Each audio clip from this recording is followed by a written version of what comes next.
Uma adolescente sai de casa em um dia comum, rindo, vibrante e cheia de planos para o futuro. Horas depois, o silêncio dela ecoaria por toda uma comunidade. Carro abandonado, figura sombria com tatuagem marcante e evidências indicando algo ainda mais obscuro do que se imaginava. Esta não é apenas a história de um desaparecimento, é o desenrolar de um pesadelo. Este é o caso de Alexis Murphy.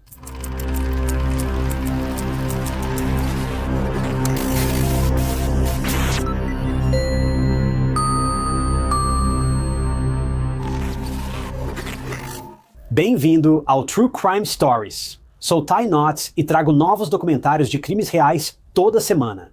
Então, se você se interessa por crimes reais clássicos, você veio ao lugar certo. É basicamente tudo o que fazemos aqui. Então, não deixe de se inscrever. É totalmente gratuito e apenas te avisa quando eu postar novos casos. Alexis Tiara Murphy nasceu em Charlottesville, Virgínia, filha de Laura e Troy. Alexis é lembrada como uma jovem linda, alegre, vibrante e atlética. Ela estudava na Nelson County High School e estava prestes a se formar na época do caso. Ela também era a capitã do time de vôlei da escola e planejava continuar praticando o esporte assim que fosse para a faculdade em breve. No geral, ela era uma garota bem popular no colégio e essa popularidade também se refletia nas redes sociais. Alexis já era uma rainha das redes sociais e tinha muitos seguidores antes mesmo disso virar moda.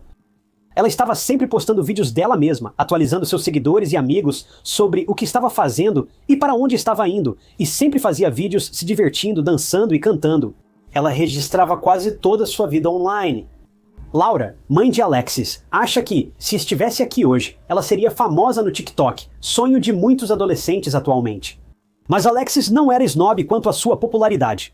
Ela era muito gentil e conversava com quase todos, mas esse era exatamente o problema. Veja, Alexis era famosa por ser muito amigável. Alguns até especulavam sobre essa simpatia dela. Bem, pode ter sido o catalisador para o desaparecimento dela. Alexis e sua família moravam em Shipman, Virgínia, na época do caso. Em um dia de agosto de 2013, Alexis quis ir ao salão fazer o cabelo. Alexis estava no último ano do ensino médio e prestes a tirar suas fotos. Então ela queria estar bonita, por isso foi ao salão para arrumar o cabelo para o dia das fotos. Era 3 de agosto e Alexis acordou, se vestiu e desceu correndo as escadas, e sua mãe, Laura, lembra desse dia como se fosse ontem. Laura deu dinheiro para Alexis ir ao salão enquanto ela se preparava para o turno nos Correios. Alexis estava feliz, rindo, e parecia só mais um dia comum na casa dos Murphy. Mas mal sabiam eles que esse dia se tornaria trágico muito rapidamente. Alexis entrou no Nissan Maxima branco do pai e foi para Lynchburg, a cerca de 20 minutos de casa. Mais tarde, Alexis também comentou sobre Lynchburg no Twitter. Mas essa foi a última coisa que Alexis fez antes de tudo ficar em silêncio. Não houve mais postagens, nem ligações ou mensagens. Naquele momento, a família de Alexis não pensou muito sobre isso. Acharam que Alexis estava com amigos se divertindo, por isso não enviaram várias mensagens para ela. Só à meia-noite, a família de Alexis começou a se preocupar com ela. Veja, Alexis tinha 17 anos e tinha um toque de recolher à meia-noite. Alexis sempre precisava voltar para casa até meia-noite, e geralmente cumpria. Alexis não era do tipo que quebrava o toque de recolher regularmente e desapontava os pais desse jeito, ou os fazia se preocupar. Então, quando a avó de Alexis subiu para ver como ela estava depois da meia-noite, nas primeiras horas do dia 4 de agosto, ficou paralisada de medo ao ver que o quarto de Alexis estava vazio e a cama estava arrumada desde aquela manhã. Parecia que ela nunca voltara para casa, e essa era a verdade. A avó de Alexis imediatamente ligou para Laura e Troy, e em poucos minutos suas mentes já estavam indo para lugares preocupantes. Eles temiam que Alexis tivesse sofrido um acidente ou se envolvido em problemas. Embora isso geralmente seja coisa de pai ou mãe, assumir o pior e esperar o melhor, algo no desaparecimento de Alexis parecia diferente. Então, sem perder um segundo sequer, Alexis foi dada como desaparecida. A família de Alexis divulgou seu desaparecimento nas redes sociais rapidamente, e felizmente muitos ajudaram. Eles logo divulgaram o nome de Alexis e seu desaparecimento nas redes sociais, e rapidamente todos souberam que uma adolescente havia sumido. As redes sociais ajudaram muito, e a família de Alexis agradeceu o apoio de quem conhecia e acompanhava Alexis. Os detetives começaram a investigar o caso imediatamente, pois aquilo não fazia sentido. Alexis não poderia ter fugido, ela só saiu para fazer um recado. Não há sinal de que Alexis estava triste ou queria fugir. Quando um adolescente desaparece, a polícia geralmente diz que ele só fugiu. Essa narrativa não se aplicava ao caso de Alexis, que estava no último ano do ensino médio. Ela estava animada com todas as coisas legais que estavam acontecendo na vida dela. Então, para onde ela teria fugido?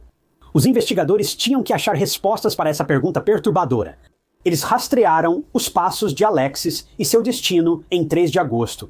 Alexis estava indo para Lynchburg e, durante as buscas, os detetives chegaram a um posto de gasolina em Lovingston, Virgínia. Por que a polícia estava nesse posto de gasolina?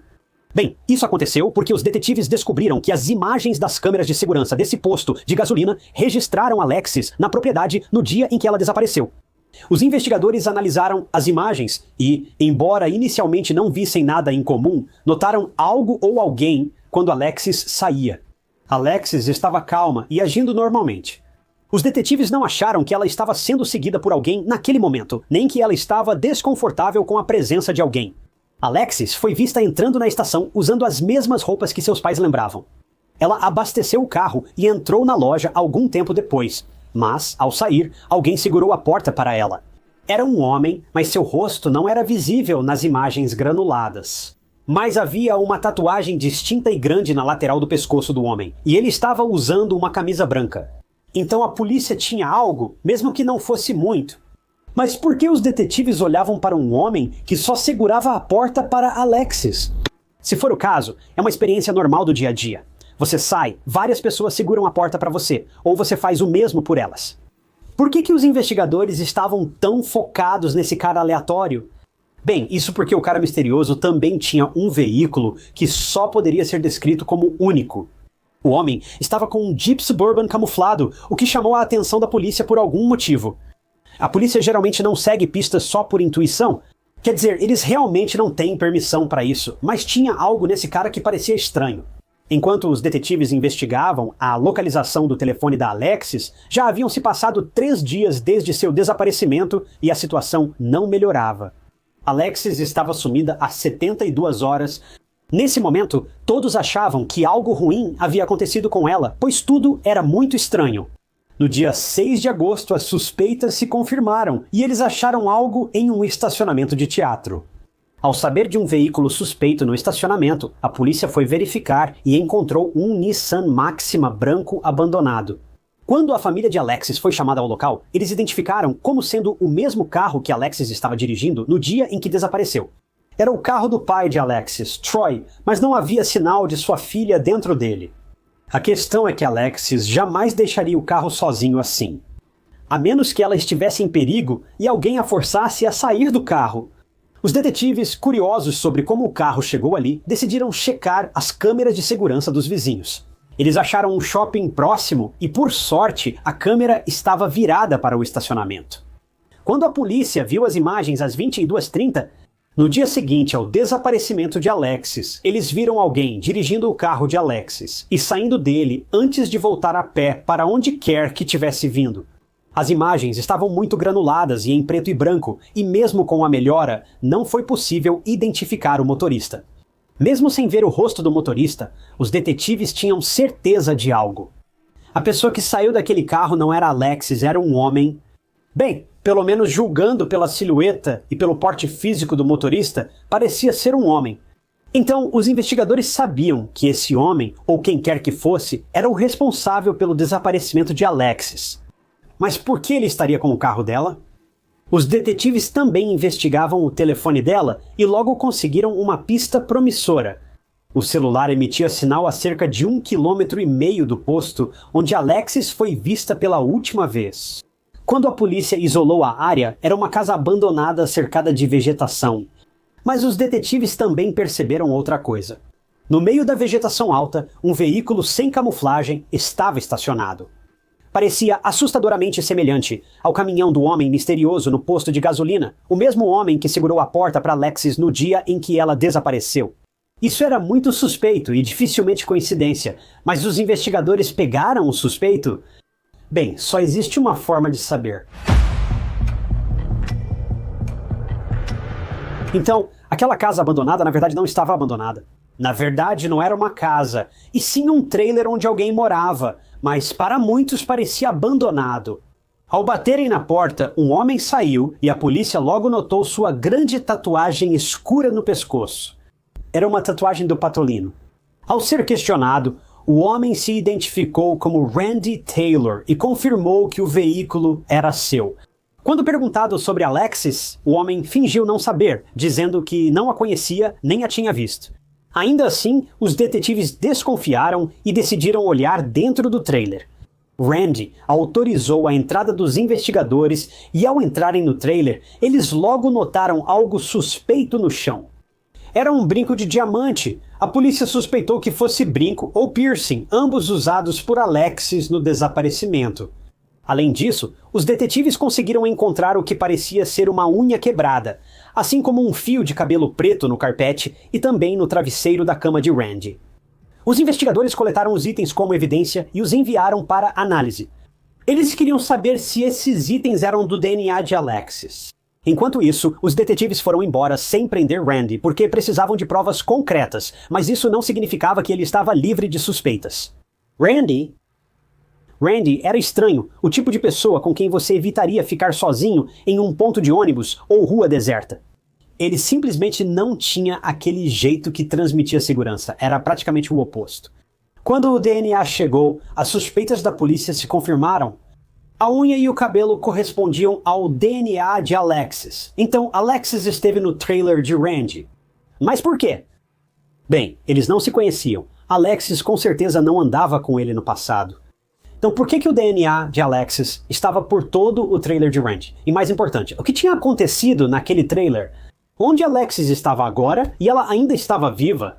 A polícia evitou responder a última pergunta de imediato, pois temia o rumo das evidências.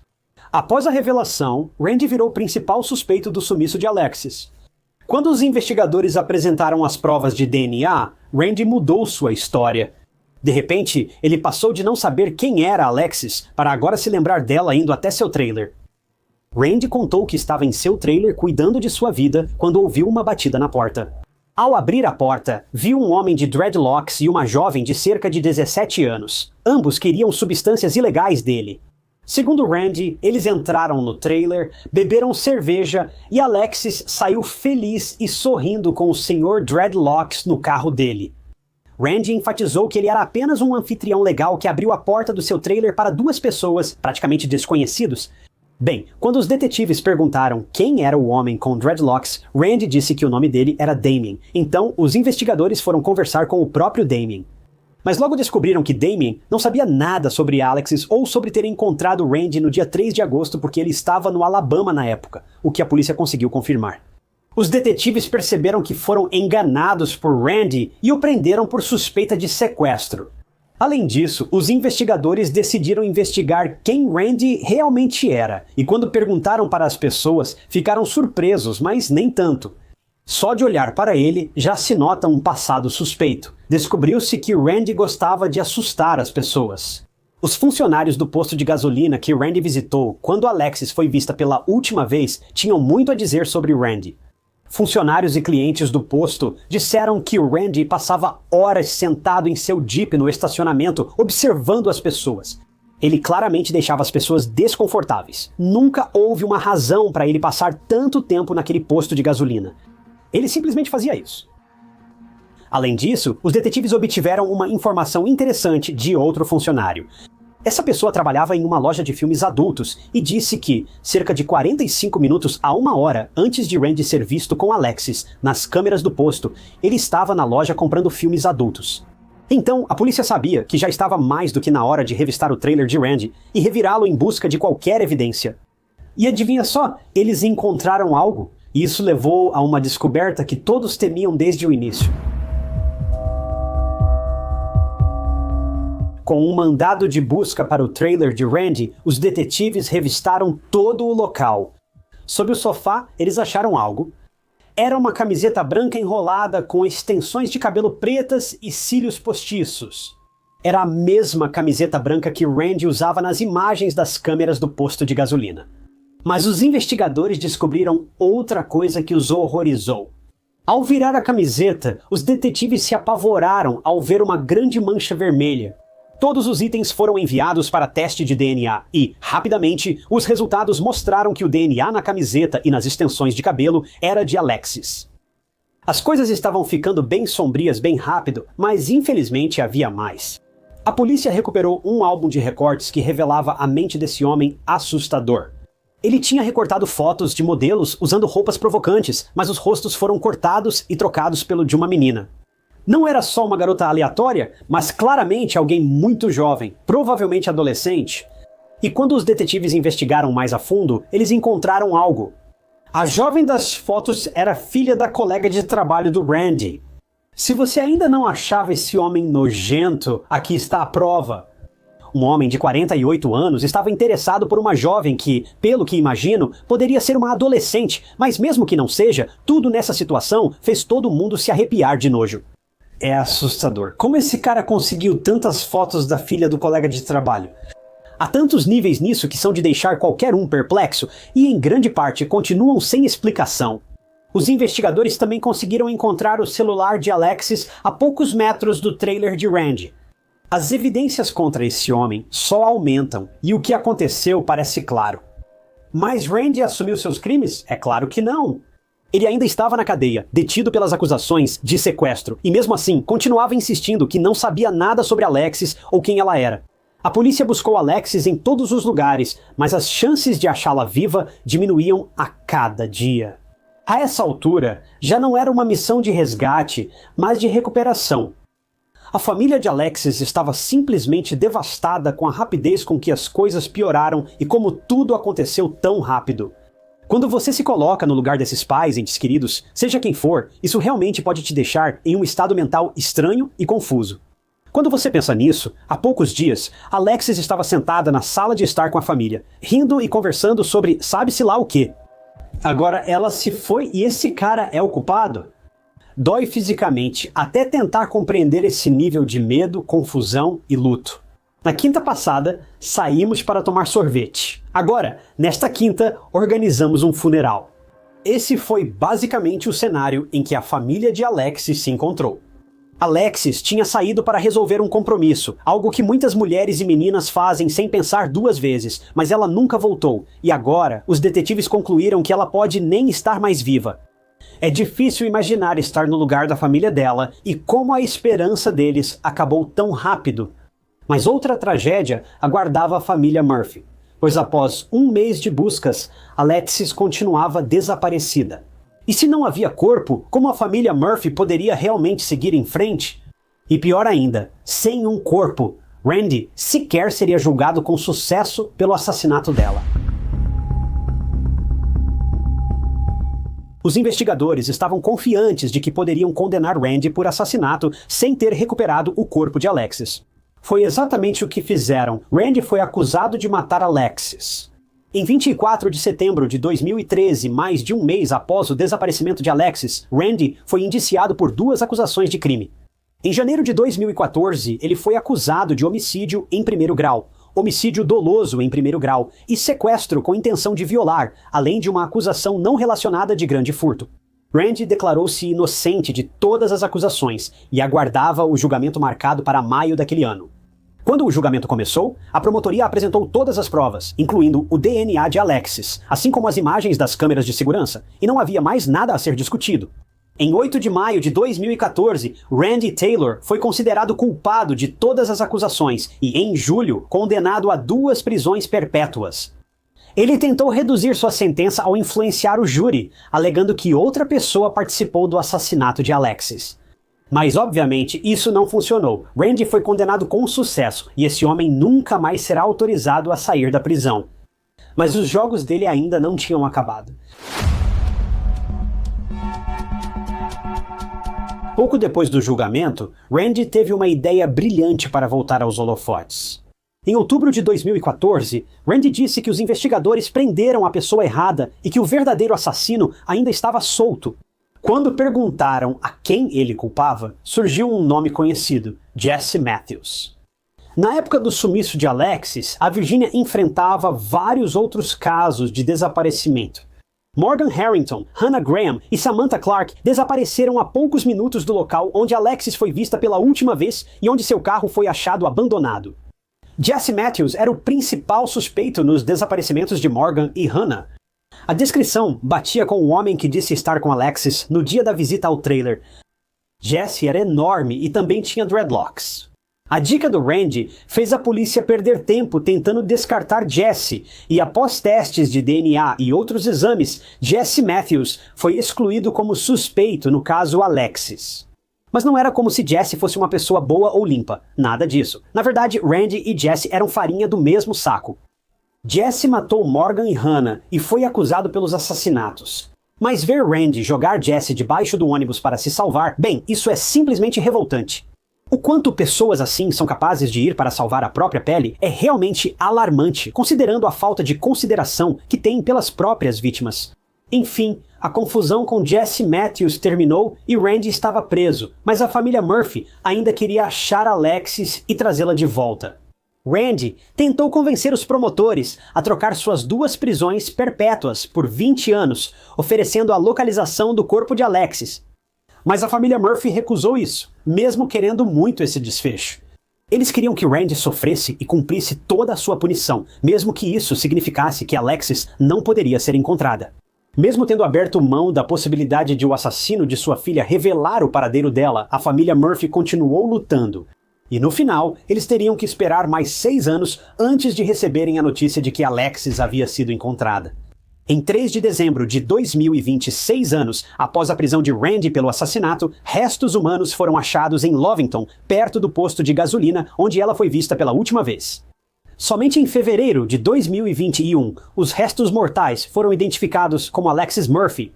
Os legistas acreditam que Alexis foi sufocada e também se acredita que Randy abusou dela, o que torna a situação ainda pior.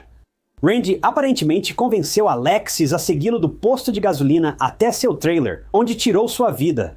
As extensões de cabelo e as unhas quebradas podem indicar uma luta, mas no final, Alexis não conseguiu se salvar.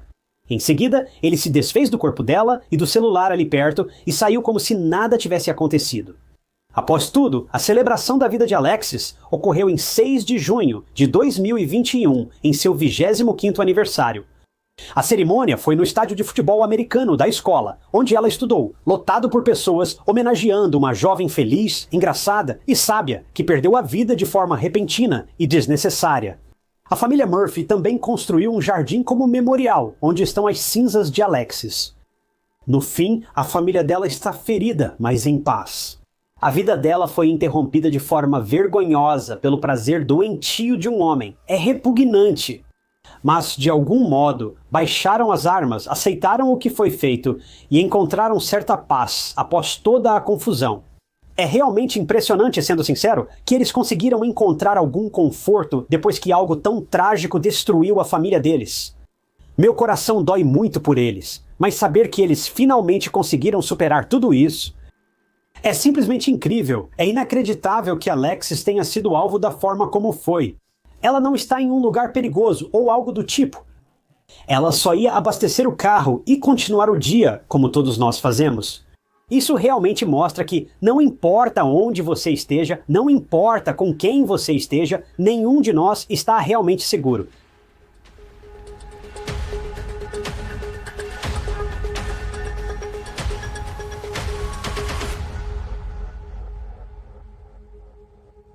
Obrigado por ouvirem mais um episódio de Histórias de Crimes Reais. Agradeço especialmente a alguns membros do canal, como Bosco Robinson e Linda McCarver. Ao se tornar membro do canal, você pode ver novos vídeos dias ou semanas antes do público. E é uma ótima maneira de apoiar o canal e ajudar. Eu realmente agradeço a todos vocês que decidiram fazer isso. Para participar, clique no botão inscrever-se abaixo do vídeo ou acesse o link na descrição. E não se esqueça, a nova camiseta True Crime Stories Nunca é um Manequim já está disponível no link abaixo. Comprando, você apoia o canal e ainda recebe uma camisa incrível.